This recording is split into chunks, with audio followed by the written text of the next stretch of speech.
A friend of mine asked me, how do I do this image manipulation or intervene photography? And I wanted to make a video of how to do it. It's a long process that requires you to select the images, and I compose them in Photoshop, putting them in a different layer and making the layer either soft light or screen or hard light. It all depends how much I want the image to show. This is possible in this kind of photographs only because the background is black, only a direct light into the dancers.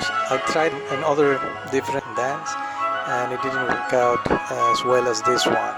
Here's quickly the process. I just take each photo from a frame of the video. I did it like that because I wanted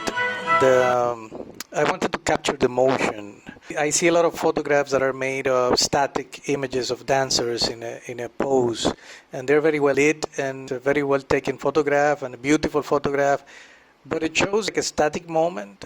Dance, I admire so much that I wanted to capture the movement. What I did is I slowed down the speed of the shutter of the camera. That way I can capture an image that has motion blur. And that's what I wanted to do with the static images, capturing exactly what I wanted, which is the motion. When I did that, I realized that definitely I needed to put several together to show the whole movement of the dancers and what I like about them.